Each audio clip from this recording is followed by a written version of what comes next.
Merci à tous pour votre venue et votre inscription à notre masterclass. Je suis Elsa Vazinier, je suis directrice conseil média chez Artefact et aujourd'hui je suis avec Sherina Khalidi qui est directrice of performance marketing. Dans la salle, qui connaît Deezer ? Parfait, normalement on est tous au même niveau. Donc pour rappel, Deezer c'est une plateforme de streaming audio, musique et podcast qui est sur un environnement double, donc desktop et app. C'est une licorne française, un des pionniers dans le milieu, donc qui a été fondé il y a 15 ans à peu près. Ce qui veut dire qu'on est quand même sur un data legacy qui est assez important. On le verra plus tard dans la présentation. Et on est sur qui est disponible sur une centaine de marchés. Nous, en médias, on travaille sur environ 10 marchés. Je te laisse... Donc, bonjour à tous. Effectivement, alors chez Deezer, ce qui est assez intéressant quand on bosse en acquisition comme moi, c'est qu'on est sur plusieurs marchés, mais au-delà de ça, on est sur plusieurs marchés avec des problématiques très différentes. Puisque si vous connaissez un peu Deezer, vous devez savoir qu'on est leader en France, mais on est challenger sur tous les autres marchés actuellement. L'autre élément assez intéressant quand on arrive chez Deezer, c'est qu'on a un environnement cross-device très poussé, dans le sens où on a vraiment une multitude de parcours différents, web to app, app to web, dans les deux sens, avec une multitude de points d'entrée qui fait que, d'un point de vue acquisition, on s'amuse bien chez Deezer. Et donc pour présenter rapidement, nous Artefact, on est une entreprise de conseil en data et digital marketing et on accompagne Deezer sur tout leur scope, toute leur campagne média, notamment social et Google. Donc aujourd'hui, l'objectif vraiment, c'est de vous raconter comment on arrive à concilier performance, scalabilité du fait de la pénétration business qui est différente selon les marchés et innovation. Du coup, l'objectif de notre campagne média, il est assez simple, mais il se divise en deux parties. Le premier, c'est évidemment de réussir à générer un maximum de souscriptions au coût le plus faible, tout en étant du coup at scale sur les marchés clés de Deezer, selon leur spécificité marché et la pénétration business qu'on a sur chacun des marchés. Alors pour vous parler assez brièvement de notre industrie, l'industrie du streaming musical, et j'en profite pour faire un petit coucou potentiellement à Spotify qui est peut-être dans la salle, c'est qu'effectivement on est par le passé on était vraiment une industrie hyper naissante, donc on allait faire de l'acquisition d'utilisateurs, peu importe le coût, on cherchait la croissance à tout prix. Aujourd'hui c'est un marché qui est devenu mature et le vrai enjeu pour nous chez Deezer, c'est vraiment d'atteindre l'expansion rentable. Donc la rentabilité, c'est vraiment devenu l'enjeu central en fait de boîte aujourd'hui chez nous. Là, c'est un slide que j'aime bien, parce que pareil, quand on bosse en acquisition, on aime bien les camemberts, et surtout celui-là. Donc, de la même façon, s'il y en a parmi l'audience qui veulent me partager leur camembert de Mix Media, moi, je suis toujours preneuse. Et de la même façon, n'hésitez pas à prendre des photos, parce que, pour le coup... ça permet vraiment aussi de donner du grain à moudre sur ces mix médias. Donc on commence avec environ 12% de nos budgets investis en digital le sont sur des campagnes de trafic et de considération. Alors de la même façon, comme on est dans la musique, on a énormément de contenu à diffuser. Donc nos campagnes de trafic et de considération, c'est essentiellement des campagnes de contenu qui vont être micro-targetées ou très très ciblées en fonction des goûts musicaux. Mais c'est pas la majorité de nos investissements, évidemment. Ensuite, on va trouver 3% en rétention, donc c'est très très faible, 3% en rétention. Effectivement, on n'est pas un retailer. Et en fait, la réalité, c'est que l'achat média, aujourd'hui en digital, pour aller faire de la rétention, c'est des mécaniques qui sont vraiment pensées pour les retailers, pour aller résoudre les problèmes d'abandon de panier. Nous, on n'a pas de panier, on fait de la souscription à l'abonnement. Donc, notre rétention, c'est vraiment de faire en sorte que les utilisateurs restent sur le service. Et pour ça, il n'y a rien de mieux que nos outils organiques. Donc, c'est vraiment CRM et tout ce qui va se passer au sein du produit. Mais en achat média, aujourd'hui, en tout cas, on n'arrive pas vraiment à être sûr que quand on fait des campagnes de rétention, ça nous permet vraiment de retenir nos utilisateurs. L'autre type de campagne, également assez minoritaire, ce sont les campagnes de notoriété. C'est environ 15% de nos budgets en digital. Donc là, vous ne voyez pas évidemment tous les autres budgets qui vont participer à driver de la notoriété pour Deezer. C'est essentiellement sur des temps forts. Et c'est effectivement, généralement, de façon assez on est assez pragmatique dans nos investissements. Et 70% restant, c'est vraiment la conversion. Donc on est vraiment une boîte, pour le coup, hyper héroïste. On va vraiment chercher à maximiser le bas de funnel via les partenaires dont nous allons pouvoir parler plus en détail. Je rentre tout de suite sur la... Pardon, désolée. C'est bon ? Sur la conversion, donc, qui représente quand même le très gros du camembert, il y a évidemment un partenaire qui est assez clé, qui est Google, qu'on travaille notamment via des campagnes d'Universal App Campaign, que je vais appeler les UAC pour le reste de la présentation, pour que ce soit plus rapide. Les UAC, rapidement, c'est donc les campagnes de téléchargement d'app de Deezer, de Google, pardon. C'est des campagnes qui sont, une typologie de campagne qui est assez black box, très dynamique, et que nous, on travaille de manière assez évidente pour Deezer depuis 2018. Il y a 2 points clés qui sont assez importants à retenir sur cette slide, malgré une slide assez chargée. La première, c'est les KPI d'optimisation, c'est-à-dire que la conversion qu'on donne à Google a beaucoup évolué depuis 2018. Quand on a démarré, on était sur de l'app install, donc plus ou moins qualifié. Et au fur et à mesure des années, on est remonté sur le parcours client. C'est-à-dire qu'ensuite, on a été en registration en 2019. Depuis 2020, on est sur de la souscription, notamment via des offres. Donc la souscription, l'utilisateur rentre quand même son nom, son adresse et son numéro de carte de crédit. Il ne paye pas puisque c'est souvent via des offres, mais quand même, il y a un vrai engagement. Et depuis 2022, donc ça fait un moment qu'on travaille dessus, mais on a réussi à ajouter la notion de lifetime value. D'abord comme un KPI de reporting. Et là, depuis tout récemment, on vient de lancer nos premières campagnes où la lifetime value est l'objectif de conversion de nos campagnes. Donc notamment au Brésil où on fait nos premiers tests. Tu veux compléter ? Le deuxième point qui est assez clé, c'est le budget que ça représente au niveau des investissements Google Ads pour Deezer. En fait, au début, assez vite, ça a été un peu la ruée vers l'or parce que c'était beaucoup de conversions à un CPA très faible. Donc ça représentait jusqu'à 85% du budget global pour Deezer.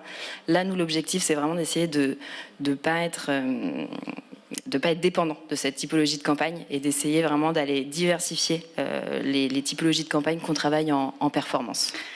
Alors effectivement, au sein du mix média, on n'aime pas que la majorité, qu'un partenaire récupère vraiment la majorité du volume incrémental.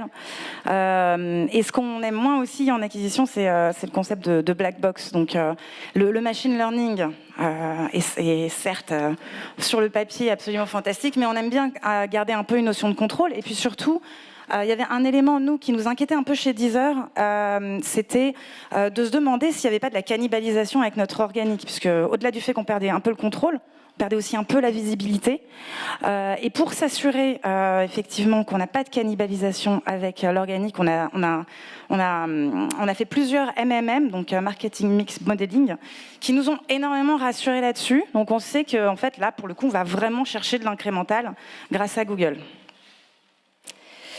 Du coup, pour diversifier notamment et ne pas créer de dépendance envers les UAC qui représentent aujourd'hui 65% du budget global, on a testé Performance Max. Donc on a été alpha-testeur sur Performance Max en France avec Deezer, qu'on a lancé, donc c'était en 2021, d'abord sur un marché, puis 2, puis 3. Aujourd'hui, on a quand même des performances qui sont hyper intéressantes et surtout qui nous permettent d'aller au-delà du réseau app. Donc Performance Max, c'est pareil, une typologie de campagne assez black box où grosso modo vous mettez tous vos assets dedans, vous mettez votre objectif et ça va être diffusé sur tous les réseaux, sur tout le réseau de Google. Ce qui nous a permis, nous, du coup, d'aller chercher des souscriptions incrémentales, notamment sur le parcours web, avec des CPA en dessous de ceux qu'on a sur les apps. Aujourd'hui, Performance Max, c'est environ 20% du budget conversion de Deezer. C'était 3% l'année dernière, donc c'est vraiment exponentiel et c'est un produit qu'on utilise beaucoup et qui performe vraiment très bien. Alors du coup, pour embrayer sur les social ads, un peu à l'inverse de ce qu'on a vu précédemment, sur les social ads, on a toujours eu un véritable enjeu chez Deezer d'arriver à driver du volume avec un bon coût. Alors je sais que c'est pas le cas de tous les advertisers, hein, mais nous, on a honnêtement vraiment toujours eu du mal avec un modèle aussi last click. Et donc du coup, l'enjeu, c'était vraiment d'aller chercher, justement, comme je le disais en début de masterclass, d'aller chercher de la rentabilité, de la croissance rentable sur les social ads. Et l'autre élément sur lequel on a beaucoup travaillé, mais vraiment en termes d'effort d'entreprise général, ça a été de replacer l'acquisition au centre, au cœur du réacteur de Deezer, et de s'assurer que l'acquisition, en fait, elle inquiète pas seulement la team performance marketing, mais elle inquiète aussi toutes les autres équipes, notamment le produit pour les landing pages, la data pour le tracking et l'intelligence de façon générale, et puis évidemment le studio pour les assets créatifs. À partir du moment où fin 2021, on s'est dit que en fait l'acquisition c'était au centre de nos préoccupations d'entreprise, on a profité d'énormément de ressources et de bandes passantes auprès de ces équipes pour pouvoir multiplier les tests. Et là, on a fait en fait quelque chose d'assez basique, assez classique dans l'acquisition, c'est qu'on a pris tous les paramètres qui permettent de driver de l'acquisition et on s'est mis à tout tester. Donc on a multiplié les tests créatifs. On a multiplié les tests sur les parcours. Donc ça, c'est pareil, je le disais tout à l'heure, on a énormément de parcours différents, de points d'entrée différents. On peut envoyer nos utilisateurs sur le web, on peut les envoyer sur l'app, on peut chercher à faire de l'install. Pour le coup, on peut vraiment s'amuser. Mais du coup, c'est un énorme terrain de jeu et on en a profité à fond sur le premier semestre en multipliant les tests pour vraiment maximiser, aller chercher à optimiser le taux de conversion de l'arrivée sur la landing vers notre fameux moment où l'utilisateur met sa carte bleue. On a travaillé aussi, on a testé les fenêtres d'attribution, donc ça paraît un peu étrange comme ça, mais en fait, en changeant les fenêtres d'attribution sur les consoles d'advertising, on va avoir des optimisations qui vont changer en fonction de ce qu'on nourrit. Donc on a notamment retiré le post-view, par exemple. Et au contraire de ce qu'on aurait pu penser, ça nous a permis d'augmenter les volumes en post-click. Et on a aussi testé énormément d'audiences différentes. De la même façon, on a vraiment été testé. Qu'est-ce qui se passe si on micro-target, si on target de façon plutôt raisonnable, et si, allez, on y va à fond, on ouvre les vannes, on fait du broad targeting. Pour ce qui concerne notre industrie, le ciblage broad, pour le coup, vraiment, nous a aussi permis d'aller chercher de la croissance. Et donc, in fine, on a obtenu des super résultats. Nous, honnêtement, on est super fiers et qui sont, en théorie, assez difficiles à atteindre. C'est-à-dire qu'on a vraiment été chercher du volume incrémental tout en réduisant nos coûts d'acquisition. Juste pour préciser, donc toutes ces campagnes et tout ce travail-là, il a été effectué sur des campagnes classiques de conversion méta. Assez naturellement, on a testé les campagnes AAA qui sont le penchant app des UAC sur méta. Là, pour le coup, on a assez peu de volume, on n'a jamais réussi à l'escaler, donc on s'est vraiment concentré sur ces campagnes de conversion de méta et les efforts de Deezer ont été mis sur cette typologie-là de campagne. On va passer à la notoriété du coup, parce que Sherina vous le présentait, Deezer c'est quand même une marque qui est très connue, on l'a vu, vous connaissiez tous. En revanche, il y a quand même besoin de faire parler la marque et on est sur une compétition qui est très féroce. Donc l'objectif, ça va être beaucoup d'aller chercher une audience qui est plus jeune. Donc là, récemment, il y a une grosse campagne de notoriété qui a été réalisée pour répondre à cet objectif. L'objectif marketing, très simple, être top of mind sur la notoriété et l'affinité de la marque chez les 20-25 ans. Donc on avait vraiment une audience très très ciblée. Et là, Deezer a travaillé avec Buzzman, notamment sur des créas qui changent complètement de ce qu'ils faisaient avant. Si vous vous souvenez des campagnes Deezer de l'année dernière ou il y a 2 ans, c'était la famille qui se promène et tout le monde écoute Deezer. Là, on est vraiment sur des créas qui s'adressent de manière beaucoup plus de manière beaucoup plus osée à l'audience 20-25 ans. Donc il y a eu tout un dispositif offline. En digital, assez naturellement, on s'est beaucoup penché sur le social pour aller chercher cette audience-là. Donc on avait un objectif de marque pure auprès de Nova 25 ans, donc Meta, TikTok évidemment.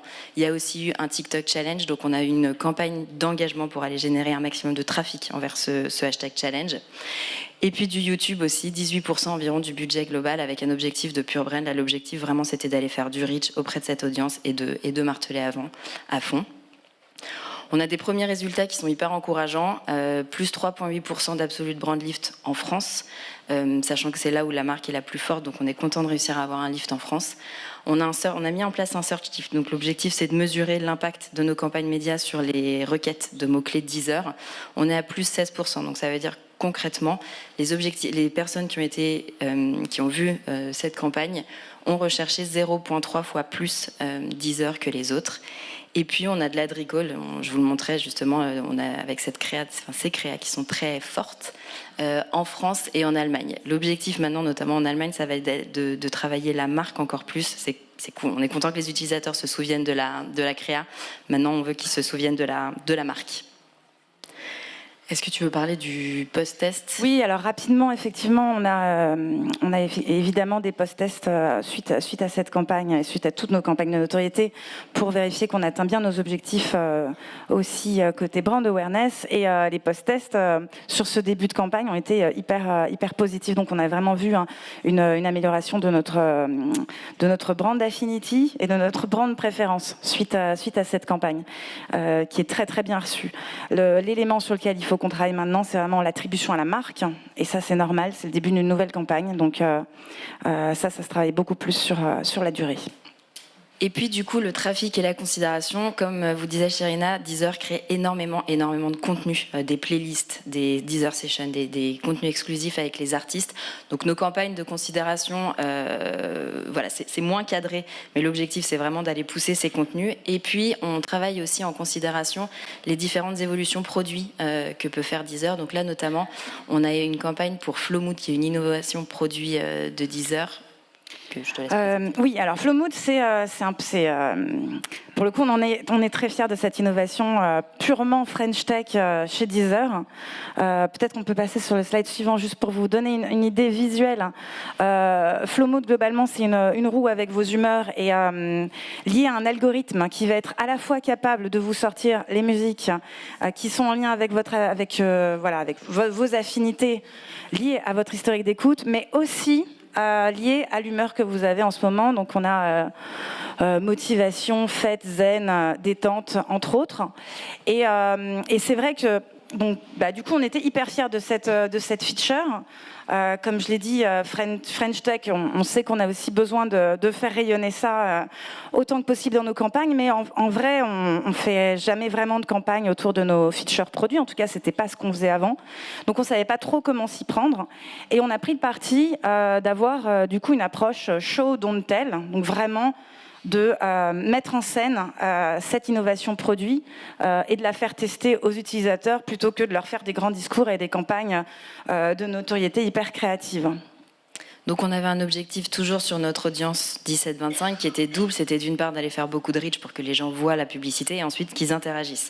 Donc de nouveau un plan très social, encore plus que sur la campagne précédente, de branding pour aller faire du reach et de considération pour créer un maximum d'engagement avec la roue. Et de nouveau, on a des résultats qui sont assez chouettes, avec un brand lift de 3,6 en France sur YouTube. Et puis sur TikTok, c'était notamment en Allemagne qu'on a eu des lifts intéressants sur la brand awareness cette fois-ci, qu'on n'a pas eu plus récemment avec la campagne de Noto. Et puis de l'ad recall. Donc les gens se souviennent de la roue et se souviennent d'avoir interagi avec la roue. Le prochain challenge. Alors, là, du coup, on a effectivement, comme je le disais tout à l'heure, on a des vrais enjeux autour du tracking et de la data chez Deezer. Donc, quand on arrive chez Deezer, on se dit chouette, un produit digital, je vais avoir toutes les données que je veux, je vais pouvoir vraiment retracer tout le parcours de mon utilisateur sur la durée. Dans les faits, en fait, on est aussi sur un produit qui est très complexe, avec énormément de pages, en fait, puisqu'on a énormément de contenu. Donc, on a des millions de pages tracks, des millions de pages albums, des millions de pages artistes, et ça, c'est seulement les pages contenus. Donc, je vous laisse imaginer un peu la trame qu'on peut avoir côté web, sans compter qu'on multiplie les efforts avec l'app.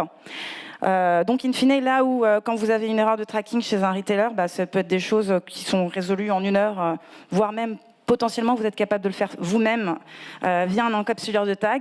Chez Deezer, souvent, les problèmes de tracking, déjà, on a du mal à comprendre d'où ils viennent, vu la complexité de nos parcours. Et puis surtout, ça prend du temps dev. Et les devs, ils préfèrent passer du temps sur l'amélioration de l'expérience client plutôt que sur résoudre les problèmes de tracking, pour lesquels, eux, ils ne voient pas vraiment l'intérêt d'être réactifs. Donc en fait, c'est l'élément vraiment central qui fait que c'est assez challenging côté data chez Deezer. On a aussi un modèle à la souscription qui fait que, effectivement, on a un utilisateur qui va rester chez nous pendant très très longtemps. Il faut qu'on arrive à le suivre. Et surtout, voilà, c'est pas comme le retail où on va faire du chiffre d'affaires immédiat. Là, on va devoir le suivre dans le temps. Donc, calculer le retour sur investissement de nos campagnes d'acquisition, c'est challenging. Et comme je le disais tout à l'heure, une multitude de parcours qui fait qu'aujourd'hui, nos outils de tracking sont assez mal calibrés pour faire du app web sans arrêt. Voilà, on est obligé d'avoir plusieurs outils différents. On n'est jamais vraiment content de ce qu'on a.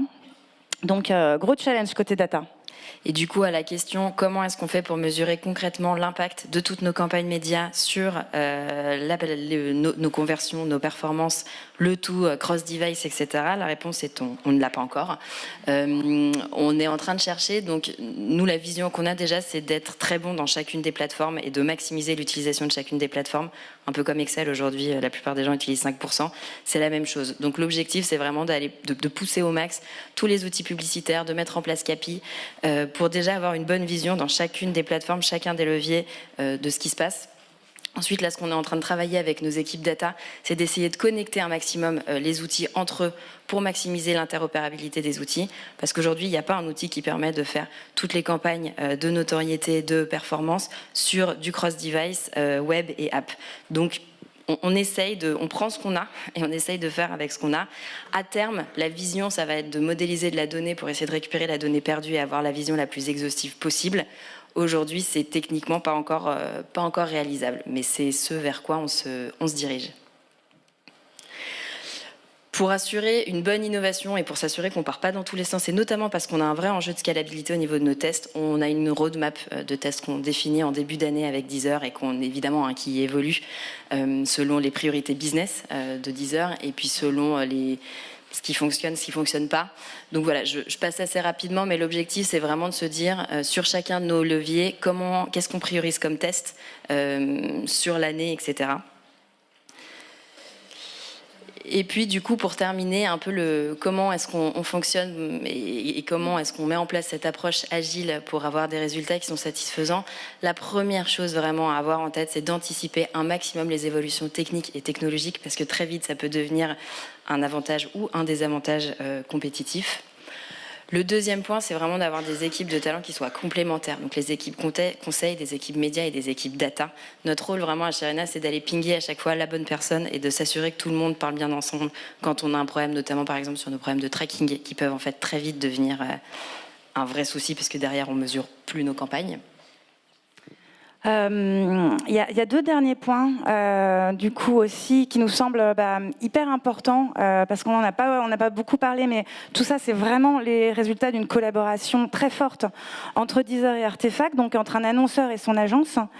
Et au final, ça repose sur deux éléments qui sont indissociables selon moi. C'est vraiment déjà se challenger en continu, donc il faut continuer à mettre la barre haut, sans arrêt, et il faut pas lâcher. Enfin, il ne faut pas, entre guillemets, perdre espoir quand on n'arrive pas tout de suite à atteindre ses objectifs. Et c'est aussi la raison pour laquelle on continue vraiment à tester sans arrêt et on ne lâche pas l'affaire, littéralement. Mais il faut le faire vraiment dans un climat de confiance et de transparence si vous voulez tirer le meilleur de votre agence. En fait, c'est une équipe externalisée, donc il faut aussi arriver à construire une collaboration avec eux comme vous le feriez avec une équipe en interne. Et ça passe effectivement beaucoup par de la transparence et être sûr qu'en face, les équipes de votre agence comprennent bien exactement quels sont vos enjeux pour pouvoir mobiliser les efforts en conséquence. Voilà. Voilà pour nous. Est-ce que vous avez des questions ? Oui. Le mix média, il y a aussi je vois de temps en temps de l'offline fait par Deezer. Est-ce qu'il y a aussi de l'offline et ça a été testé et si ça marche avec un binôme avec le digital ou quoi trop, quels sont les... Alors, je vais répéter un peu la question parce qu'effectivement, on a un live. Donc, la question est très intéressante au sujet du mix média avec le offline. La question est intéressante et la réponse est multiple. Mais globalement, bien entendu que le offline, on peut pas, je pense qu'on ne peut pas se permettre aujourd'hui d'être à 100% en digital si on est ambitieux. On est obligé d'adosser du offline. Chaque média a, pour le coup, chaque média va répondre vraiment à des objectifs très précis. Donc, idéalement, il faut vraiment partir de la stratégie média en amont. Quel est son message? Quel est l'objectif? Quelle est l'audience? Et essayer vraiment d'identifier les meilleurs médias offline par rapport à ces trois paramètres stratégiques. Et peut-être pour compléter, sur la complémentarité off et on a déjà fait pas mal de choses. Par exemple, l'année dernière, on avait sur notre campagne de notoriété un QR code. Donc c'était des campagnes d'affichage. Tu avais un QR code qui redirigeait sur l'application. Donc ça, c'est quelque chose qu'on pouvait traquer. On a aussi pas mal travaillé la complémentarité YouTube, télévision, pour essayer de voir si on arrivait à aller chercher de l'incrémentalité. Donc voilà, c'est quelque chose qu'on intègre au mix média. Est-ce que vous travaillez avec un modèle MMM ou pas du tout? On en parlait tout à l'heure dans la conférence. Tout à fait, oui. Des arbitrages entre le off et le on, par exemple? Alors, oui, tout à fait. Je l'ai mentionné également. Donc la question, c'est au sujet des MMM. Donc oui, on fait des MMM chez Deezer. Et Marketing Mix Modeling, c'est absolument clé. Et on confronte pour le coup l'impact business à la fois du digital, du offline, en performance et en brand. Et ça reste, pour moi, je trouve que c'est un sujet hyper intéressant à creuser aujourd'hui parce que ça apporte pas forcément toutes les réponses qu'on aurait voulu. C'est pas non plus la solution magique, je trouve, pour définir son mix média. Il y a encore beaucoup de choses qui passent un peu entre les mailles du filet. Ouais, entre les mailles du filet. À quelle question ça n'a pas répondu pour vous, par exemple? C'est quoi la déception? Pour moi, la déception, c'est vraiment l'impact sur le long terme des campagnes de brand.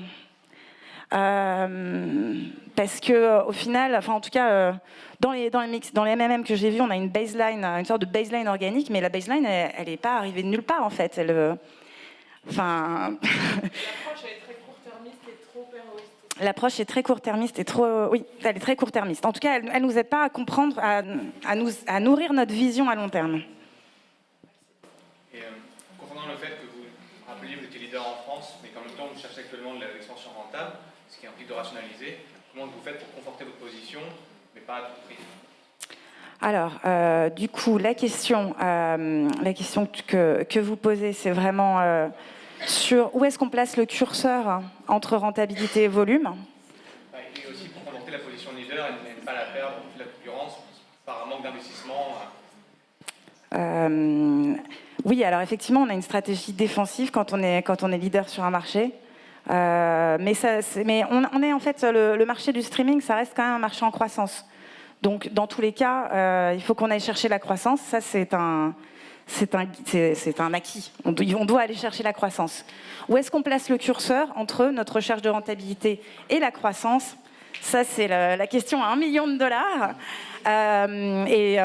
Ça donne sincèrement lieu à beaucoup de discussions en interne. Et pour le coup, c'est vraiment à la direction d'un moment de savoir trancher où est-ce qu'on place le curseur. Mais on peut pas tout avoir. Ça, c'est sûr. On a eu un petit signe, il faut qu'on conclue, donc on peut continuer ensuite sans le micro, sans le live, etc. Merci à tous en tout cas pour votre participation.